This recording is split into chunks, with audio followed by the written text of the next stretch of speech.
आपका और हम बात कर रहे थे उरी सेक्टर की, जहां से पाकिस्तान आतंकवादियों को भारत के अंदर भेजने की कोशिश कर रहा है, लेकिन स्थानीय लोग सीमा पार से आतंकवादियों को भेजकर शांति भंग करने के पाकिस्तान के बार बार के प्रयासों पर चिंतित भी हैं और सेना के साथ अटूट सतर्कता और सहयोग की आवश्यकता पर जोर भी देते हैं।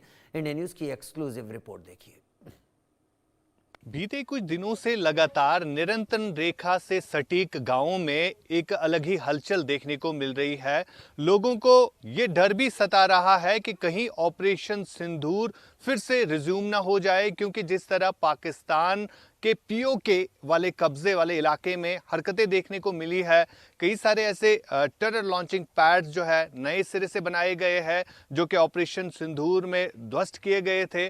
और आज भी हम इसी एलओसी एरिया के एक गांव में है जिसका नाम सलामाबाद दक्षिणा है। ये जो आप पूरा एरिया देख रहे हैं, ये सलामाबाद दक्षिणा के वो घर है जिन्होंने ऑपरेशन सिंदूर में काफ़ी ज़्यादा हैवी आर्टिलरी फायरिंग का सामना भी किया था, क्योंकि जब भी पीओके और पाकिस्तान से फायर आता था तो इस बस्ती को भी काफ़ी ज़्यादा नुकसान जो है उस समय पहुंचा है। फिलहाल हम आपको ग्राउंड जीरो से ये तस्वीरें दिखा रहे हैं, क्योंकि इन्हीं पहाड़ियों के साथ लगने वाला एरिया पीओके वाला पड़ता है, जहां पर लगातार बीते कुछ दिनों से घुसपैठ की कोशिशें आतंकियों के द्वारा की जा रही है। और जिस तरह से भारत के रक्षा मंत्री राजनाथ सिंह ने कहा है कि कोई भी टेररिस्ट एक्ट जो है एक्ट ऑफ वॉर माना जाएगा, यानी युद्ध हो सकता है अगर पाकिस्तान फिर ऐसी कोई हिमाकत करता है जिस तरह से पहलगाम में किया था।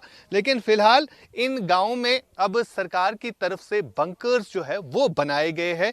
इसी बंकर को अंदर से हम दिखाने की कोशिश करेंगे आपको कि किस तरह से इस बंकर के अंदर जो है इंसान जा सकता है जब भी फायरिंग हो और जब भी इस तरह के हालात हो। फिलहाल अगर हम सलामाबाद के इस एरिया की बात करें, जहां पर 30 से ज़्यादा बंकर जो है वो बनाए गए हैं सरकार की जानिब से, और ये बंकर जो है ऑपरेशन सिंदूर के बाद बनाए गए हैं, और अंदर का व्यू आपको दिखाने की कोशिश करेंगे कि किस तरह यहाँ पर इन बंकर्स में उस समय इंसान जा सकता है और यहाँ पर इंसान सेफ तरीके से जो है रह सकता है। काफ़ी मुश्किल है यहाँ से अंदर आना, लेकिन काफ़ी अच्छे तरीके से भी बनाया गया है इस चीज़ को देखते हुए कि अगर फायरिंग होती है तो उस समय किस तरह से इंसान इस बंकर के अंदर छुप सकता है। फिलहाल ये एक कम्युनिटी बंकर है जहां पर कई सारे जो सदस्य हैं घर वाले जो एरिया के हैं वो इधर छुप सकते हैं। और इससे पहले जब ऑपरेशन सिंदूर हुआ था तब किस तरह का माहौल यहाँ के गांव के लोगों ने झेला था। हमारे साथ कुछ लोग हैं जिनसे हम बात करेंगे। आप मुझे बताइए, आप यहीं पर रहते हैं और जब ऑपरेशन सिंदूर हुआ था तो किस तरह का माहौल यहाँ पर था? बहुत खतरा था। जब फायरिंग होती थी तो यहाँ इंसान, माल, जानवर, सब कुछ उनको बहुत खतरा था यहाँ सर। तो उसकी वजह से जो ये बैंकर दिए गए गवर्नमेंट ने तो हमारी सेफ्टी के लिए, तो इनसे बहुत फ़ायदा भी हुआ। तो इस लिहाज से हमें बॉर्डर के एरिया के लोग हैं तो हमें पार की फायरिंग से बहुत खतरा लाक होता है सर।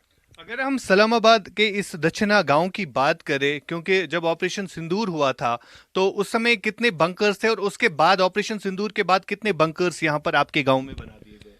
जब ऑपरेशन सिंदूर हुआ सर तो उस वक्त कोई बैंकर यहाँ नहीं था सर। उसके बाद ये बैंकर सरकार ने दिए, तो ये 27 कुल मिला के 27 बैंकर हैं सर। इस गांव में 27 बंकर 27 बैंकर हैं, हाँ सर। तो जब फायर आता है तो आप अपने बच्चों को लेकर इस बंकर में? हाँ, इस बैंकर में आते हैं और हमसाए भी आते हैं, पड़ोसी सब कुछ आते हैं, अपने बच्चे, छोटे बच्चे, बुजुर्ग सब लेके यहाँ जान छुपाते हैं सर। जान छुपाते। फिलहाल इस बंकर का ओवरव्यू हम आपको दिखाने की कोशिश करेंगे कि किस तरह से ये बंकर जो है यहाँ पर बनाया गया है।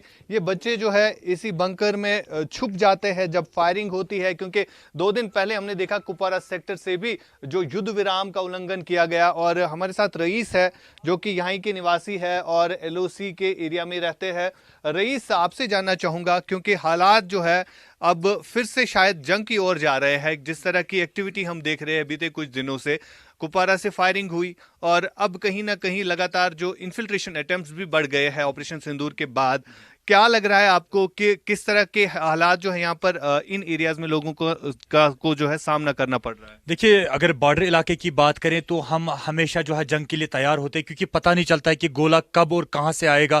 क्योंकि हमने अक्सर जो है यहाँ पे शेलिंग देखी है इन बॉर्डर इलाके के लोगों ने, लेकिन इस चीज़ की कमी थी। इस वक्त आप बैंकर में हैं और बैंकर की कमी थी। कई सारे इलाकों में जो है बॉर्डर उड़ी बॉर्डर इलाके में बंकर पहले से बने थे, लेकिन कुछ ऐसे इलाके थे जिन्होंने पहली बार जो है शेलिंग देखी, जहां पे पहली बार जो है गोले लगे, और उस वक्त जो है लोग काफी ज्यादा घबरा गए। लेकिन अब लोग जो है उनको मालूम है कि कम्युनिटी बैंकर बना हुआ है, जब भी फायर होगा या जब भी कोई गोला आएगा तो वो लोग जो है अपने घर से निकलकर इस अंडरग्राउंड बैंकर में आ सकते हैं, जहां पे वो अपनी आप जो है वो बचा सकते हैं। यानी मैं आपको बता दूं कि जब शेल आता है सर, क्योंकि हमने इससे पहले ऑपरेशन सिंदूर में खुद भी देखा कि एक शेल एक जगह फटता है, लेकिन उसके पीसेस जो है वो काफी एक इलाके में जाते हैं और उन पीसेस से जो है काफी ज्यादा नुकसान होता है। लेकिन जो ये अंडरग्राउंड बैंकर है, इसका ये फायदा है कि अगर शेल इसके साथ भी लगेगा तो पीसेस जो है वो अंदर नहीं आ सकते, तो लोग जो है वो बच सकते हैं। क्योंकि रात के अंधेरे में जब इस तरह की गोलाबारी होती है तो उस वक्त जो है अपने बच्चों को घर से निकालना, एक जगह से दूसरी जगह ले जाना जो है वो काफी ज्यादा मुश्किल हो गया था कुछ लोगों के लिए जिनके पास जो है बंकर नहीं था या जहां पे बंकर नहीं बनाए गए थे। लेकिन अब लोग भी तैयार हैं और जो नौजवान है वो भारत की फौज के साथ साथ हैं और अपने बच्चों को छुपाने के लिए जो है ये जगह अब बन रही है। देखिए, जिस तरह से भारतीय सेना तैयार है, अगर युद्ध की स्थिति बनती है तो किस तरह से भारत उसमें मुकाबला करता है। हालांकि ऑपरेशन सिंदूर में किस तरह से भारत ने पाकिस्तान के कई सारे ठिकानों को ध्वस्त भी किया था, साथ साथ आतंकी ठिकाने भी ध्वस्त हुए थे, लेकिन अब आम लोग भी अब कहीं ना कहीं तैयार होते हुए नजर आ रहे हैं। जिस तरह से सरकार की तरफ से कई सारे बंकर्स इन एलओसी एरियाज में लोगों के लिए दिए गए हैं, और ये भी एक बंकर है जो हम आपको दिखा रहे हैं, जहां पर लोगों का मानना है कि सेना के साथ साथ वो भी तैयार है, अगर युद्ध की परिस्थिति बनती है तो किस तरह से वो मुकाबला करेंगे। एक और शख्स है जिनसे बात करेंगे। आप मुझे बताइए, जब ऑपरेशन सिंदूर हुआ था तो क्या फायरिंग यहां पर भी आई थी उस समय? हाँ सर, इधर भी आए थे। कम से कम यहाँ 20-25 गोले लगे गांव में, आगे नुकसान हुआ। यहाँ मकान के शीशे टूट गए, हमारे घरों के शीशे टूट गए, बच्चे लोग डर गए, हम लोग को घर छोड़ना पड़ गया, थोड़ा पीछे चले गए, कहीं रिश्तेदार के चले गए, बच्चा लोग को भेज दिया यहाँ से, घर में नहीं रह सके। हम वैसे जो बुजुर्ग हैं तो घर में ही रहे, तो कुछ इसकी भी हमको मतलब अगर ज़रूरत पड़ जाएगी तो इसमें भी आ जाएंगे हम, अगर ज़्यादा कुछ हो जाएगा। जान मोहम्मद खान है, इनके ज़मीन में है ये, तो इसके लिए शुक्रिया सर। फिलहाल लोग जो है सरकार का भी शुक्रिया अदा कर रहे हैं, क्योंकि सरकार की तरफ से एलओसी के लोगों